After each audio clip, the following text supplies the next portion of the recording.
Let's get it. What's good, YouTube? It's your boy Timbo, and I have a question for you. Are you tired of the current meta? Are you tired of running into Mewtwo's, Pikachu's, and Starmies all day long? Because I have, and I'm sure the people watching this are too. So we're gonna go over the best anti-meta decks and decks to run against the meta, as well as some other decks that are just good overall. And yeah, if you haven't yet, make sure you hit that like button and make sure you're subscribed so you don't miss any updates or anything. And you know what? Let's get straight to it. The first meta deck we're going to talk about is Mewtwo. Now, there's a couple different variants of Mewtwo. The most common I see is when you have 2 Zapdoses, 2 Electrodes, and then 2 Pikas. And it's crazy because not on the overall turn, but your turn, in essentially 2 turns, you can get to a Pikachu that does 90 damage. And if it does have Giovanni, it's doing an extra 10. So you're doing 90 to 100 damage already, and that's not even counting resistance. So like if you're a water type, like a Lap or something, you're getting cooked for more. So that deck, as well, it goes with Lieutenant Surge variants that a lot of people run, getting Volt Charge as the ability. If you guys haven't seen the best abilities video I made, check it out. Getting energies on it to give to Raichu thanks to Lieutenant Surge is insane, as well as this is actually my favorite variant, the Zeb Striker variant as well. So this is a very meta deck, and the best way to counter it from what I've seen, if there's any other ways, let me know in the comments. The first one is good old Marowak. Marowak EX, just because Pikachu is weak against the fighting. And I know Sandslash and Sandshrew is a common one, but the one we're going to talk about is the Primeape variant. The Primeape variant goes crazy for the sheer fact you still have your Marowaks, who, if you guys know Marowak, it does a good amount of damage. 2 coin flips and you have opportunity to do 160 damage, and with Pika that would technically be 180. So you're doing monster damage with Marowak. But then after you have good old Mankey, whose move is Reckless Charge, it takes 10 damage to itself, and so that brings you to 40 HP. But the best part is when you take that 10 damage, you get to go to Primeape with Fight Back, and so now your move is doing 100, and so you're hitting Pikachu pretty rough. If you get a Fight Back, which brings you to 100, with a Giovanni makes it 110 plus weakness, essentially one tap Pikachu, because that's 130 altogether. I think Pikachu's 120 HP. It's a great variant to counter. You also have Hitmonlee, who has Stretch Kick. This attack does 30 damage to one of the bench mons. So if Zapdos or Pikachu does try to retreat, you can try to get a nice little slap and do some damage on them. And another fighting deck that works great against Pikachu is Machamp. I've been seeing Machamp get more play more often. I've been running to a lot, and Machamp overall, it's just simple, super simple. You get to Machoke, you get to Machop to Machoke, and then Machamp literally has 180 HP, which is a good amount, and does 120 damage. Super simple, no abilities, no extra, none of that jibber jabber, just pure brute muscle. 180 HP, 120, mixing with the Marowak. And so you can also do this with the Primeape. Now, I haven't ran into anyone doing the Machamp Primeape as well, but those would be some nice little good combinations for Pikachu, because since it is weak against fighting, and as you see, a lot of these focuses are either with Primeape or Marowak to handle Pikachu, so that would be a great counter. And the next meta that we're going to talk about is good old Mewtwo. I feel like I don't have to say much. If you ever ran into a Mewtwo deck yet, when you're battling, it's crazy. You got Gardevoir, who gets to right here to Shy Shadow. Its ability gives energy to active spot, which is Mewtwo. Mewtwo's pretty much hitting for 150 every turn, because every time it does side drive, it loses 2 energies, but the next turn you get 1. Gardevoir pumps it. Very annoying, but there are 2 dark decks that work really well, and the first one we're going to talk about, which is a little slower, is Koga's deck. We're going to focus on Koga, which is a really good one. It's like a mid-tier deck. Pretty much Koga, it just brings back your Mucker Weezing, so it does save you battle points, and so you can essentially get that plus 20 on Mewtwo because it's a dark type. You get that plus 20 because it's weak versus dark. And then after Weezing ability poisons, which is just frustrating in itself, it's poison. You blend it with Muck, that whenever a mon is poisoned, it does extra damage. So if your opponent isn't that poisoned already, it does 70 already, but if it's poisoned, it does extra 50. So you're doing 120 hits. You can blend it in, and then instead of losing a point, you bring Koga, and you can bring back your Weezing or Muck, which is super convenient. And it's also good because it's not an EX deck, so you're not losing 2 battle points, but because it's not EX deck, it's a little slower. It's not as slow as other mons that need a basic, a second, and a third stage, because Ekans go straight to Arbok, Grimer goes straight to Muk, Coughing goes straight to Wheezing. So they're only one evolutions. So for the sense of it not being an EX deck, it's still pretty fast with Koga, but a faster variant is the Arbok, which is very similar, except you don't have the Grimer and Muk, and instead you add an XP to swap out, as well as you get to add a good old Giovanni. And so it's a little faster variant, same idea, and it's great because Weezing, its ability poisons them, and then after Arbok's move, which is corner, they can't retreat, and so they actually have to stay on the field, which is, if you ran into Arbok, it's pretty frustrating. So I would recommend either an Arbok or a good old Koga's deck. They're very similar, it just depends how you want to play, if you want to play with the Muk or not, but it's very similar. You handle those Mewtwo's. And then this one's kind of ironic, but another meta is Starmie EX. If you guys ran into Starmie with the Articuno is so annoying. You got Blizzard hitting not only 80 on the mon it's attacking, but 10 on the ones on the bench. Starmie has no retreat cost. Why would they give an EX character no retreat cost, one evolution stage, and then does 90 damage off the rip? Like, Starmie is OD. It is insane. And then there's a variant with Greninja where you don't have Articuno, who does the 10 damage on the bench, but you have Greninja, whose ability is Water Shuriken, and you can just snipe. So comment below what meta team you hate the most right now in the comments. If I had to honestly pick one, I would say Starmie, and that's why I'm bringing up the question. My answer is Starmie. Pikachu and Mewtwo are frustrating, but I feel like Starmie gets there too quick. It's annoying because there's no retreat, and then either I'm running into people with Greninjas in the back sniping me for 20, or I'm running into Articuno, who still essentially snipes the bench mons because they're doing damage when they're not in the active spot. So I hate Starmie the most. Let me know which ones. And I say this ironic because a great counter would be a meta, which is Pikachu.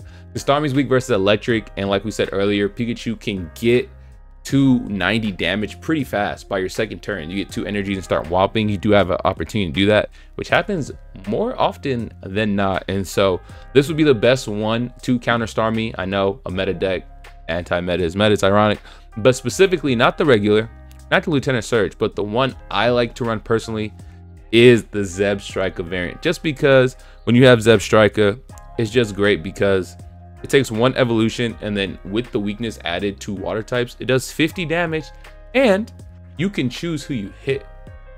You can snipe either a mon on the bench for 30, or if you're playing a water deck, 50 on the active spot, which I do like more than the Hitmonlee, because Hitmonlee is 30 damage to the bench and only the bench. But Zebstrika, you get to choose between the bench or the active spot who gets it, which is pretty dope and simple. So I would say that for the Starmie.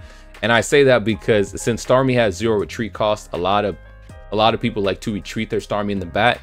So if they're retreating, hey, Zebstrika goes in, and it's great because Zapdos only needs 1 retreat cost, as well as Pika only needs 1 retreat cost. Electro needs no retreat cost. So if they do retreat with their Starmie, bring something in, the next turn you can easily bring in Zebstrika, because these are all low retreats or no retreats with Electrode, as well as it only takes 1 energy to do. So I would really like to say my favorite of it to counter Starmies is the Pikachu Zebstrika variant, but the Lieutenant Surge goes crazy as well as the regular, to each its own, but that is ironic. And the next couple of decks we're going to talk about are decks that can pretty much work against any of the metas. It could work really against Pikachu, it could work against Starmie, it could work against Mewtwo. But the thing about these decks are they're a bit slower to build, but once you build into them, you're cooking. And the first one, and my favorite deck in all of Pocket, is Venusaur. I just love the Venusaur deck. It's so good, it's amazing, and you can just heal non-stop. Like, it takes a while to get to your Venusaur, but once you do, heals are endless. And there's a good amount of different variations on how you want to do it. You have the Lilligant variant, which every time you do a move, you add an energy to the bench mon. So if I go right here to Lilligant and I click Leaf Supply, not only are you doing 50 damage to their active mon, you get to add extra energy. And so Venusaur does take 4 energies to get to Giant Bloom, which is a great move because it does 100 damage and heals you for 30.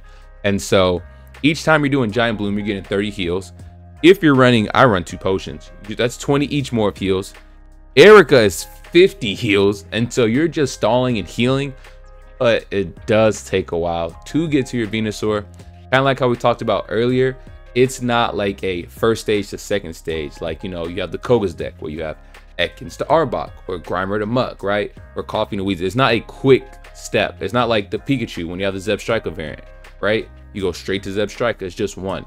Blitzel to Zeb. But there's a third stage variant, so it takes a while. But once you get there, you can withstand a Pikachu Blast, because Pikachu does 90, with Giovanni's 100, and the resistance of Venusaur, or should I say its weakness, is fire. And so you're doing 100 with Giovanni, which it can withstand, and after you withstand it, you can heal, and then you can withstand another move. Because if you have a Venusaur at 190, Pikachu does 100, you're at 90.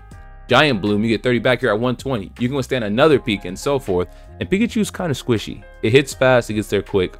As well as another variant that's more aggressive is the Executor EX with the coin flips. And so I don't like coin flips.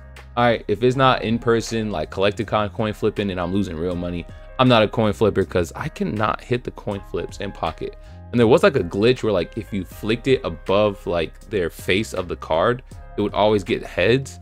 I heard they patched that, but that was just a crazy bug glitch, however you want to call it.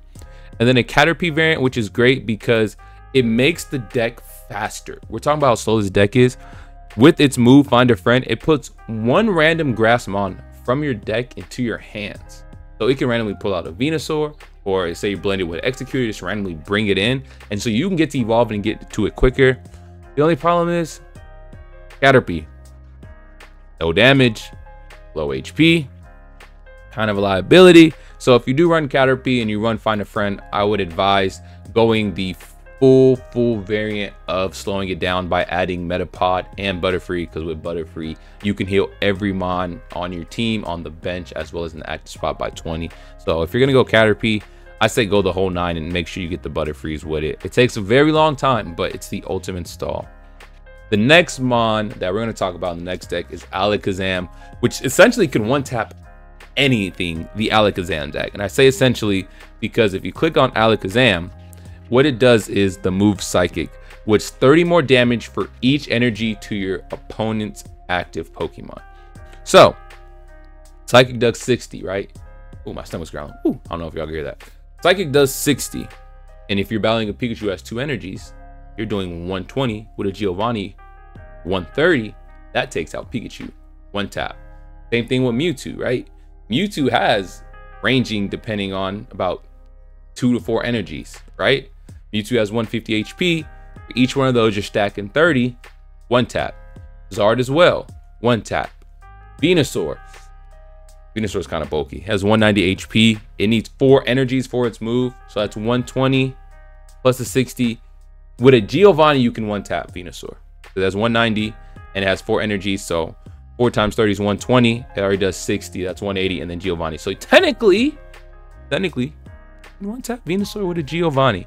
So Alakazam is a menace. And there's a couple variants that you can run. I've been running the Kangaskhan variant. I know I said what I said about coin flips, but I do want to try a Greninja variant. Sit back on the snipe.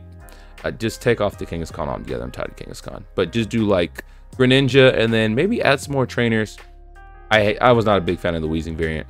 If you guys don't know, we live stream every day for 3 hours doing PvP. And so I wasn't a big fan of it and I'm still not. So one I have seen blended in is with a Hypno, because a Hypno on the bench can put the active mon to sleep. So if you have Hypno on the bench, its ability can put it to sleep. And it's good because it's only a second stage. So it goes Drowsy to Hypno, putting people to sleep, which is insane, very quick, and it can slow down the match a little bit. That's a great one. And if you guys, as I said, haven't seen the abilities video, check it out. Very helpful to build decks. And the last one I'm gonna do is the Dragonite deck. So if you haven't yet, make sure you like the video. Helps it go a long way. Click that subscribe, you don't miss anything. We're gonna do Dragonite. I started running Dragonite and I am in love. The Weezing variant's cool. You can poison them and that poison tick hits. But the variant we're gonna talk about is the Frostmoth variant. I love it, I love it, I love it. Dragonite, it's just like, you just don't know how it's gonna happen. There's some games where Dragonite's a dookie, and there's some games where it goes, I have no points to getting all 3 at once. So if you don't know what I'm talking about, let's check it out. It has the move Draco Meteor. So essentially it does 200 damage. But the problem with 200 damage is it's spread randomly in increments of 50. So pretty much you do Draco Meteor and then it can hit any mon on the bench on the active spot for 50 to 200. It randomly chooses. It does 4 different 50s, so it could be like 50, 50, 50, 50.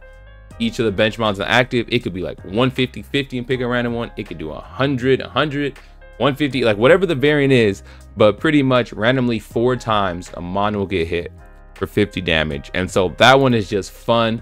Seeing someone essentially beating you and winning, and then Dragonite just kills the EX and one on the bench, and then you just instantly win. And it blends well with Frostmoth, because with the Frostmoth variant, put your Pokemon to sleep. And so it does 40 damage, nothing too crazy. It has moderate HP with 90, and it puts them on to sleep, and they have to coin flip to wake up. The only thing about that is, with all of these Pikachus running around, it's liability getting one tapped. That is the thing, but it does stall. Because if you can swap it on a Pikachu and just sleep stun it, which I've done on stream a couple times, sleep stunning a Pikachu or a Mewtwo, it's very convenient. You got the Misties to get to your energies quicker, which is great because then you can focus on bringing in Dragonite. The one thing about Dragonite is you have to have a dual type energy. As you can see, it has 1 water, 1 electric, and 2 colorless. So when you build your team, you have to make sure you pick which energies, which is water and electric, and then the rest are colorless. So just being patient to get both energies is annoying sometimes, but Dragonite does go crazy overall. And there's a bunch of other decks that you can also run that are like honorable mention. Marowak does well overall. We talked about that a little bit. Zard, I didn't show Zard much love in this video, to be honest. I'm tired of Zard. I think it's overrated, but I don't think it's as frequent in the meta just because there's so many Starmies running around. I feel like it's just a liability to Zard, as well as with the Zard deck. I'll click on it for you guys. It runs Moltres, which Moltres weakness electric, allows out of Pikas. So I've been seeing a lot less Zards personally, and we stream every day for like 3 hours. So let me know if you guys still run into Zards. Never seen it as often. It's just when the top 3 metas and you have 2 essential weaknesses, Moltres with Pika, and then Zard is fire with water. Kind of slow to get to. I don't run Blaine's decks too much. Blastoids EX is cool, but with all these Pikas running around, and it takes a lot slower. It has a nice move set with the Hydro Bazooka, but you need 2 extra energies and you do 60 more damage. Even without that, you're just still doing 100, which isn't bad, but the amount of Pikas running right now takes a while to get to Blastoids. It's just not as good as a deck as Starmie, because you do 90 damage with 2 energies instantly, and you're only with stage 1 to stage 2. Then we have some other lower tier decks that you can run. I haven't seen too much love with it, with these decks specifically, but yeah, that's the end of the video. If you haven't, hit that like, hit that subscribe, and make sure you don't miss a live. Wow, I did that off the top. I did not plan on doing that. All right, man, y'all be breezy, and until next time, peace.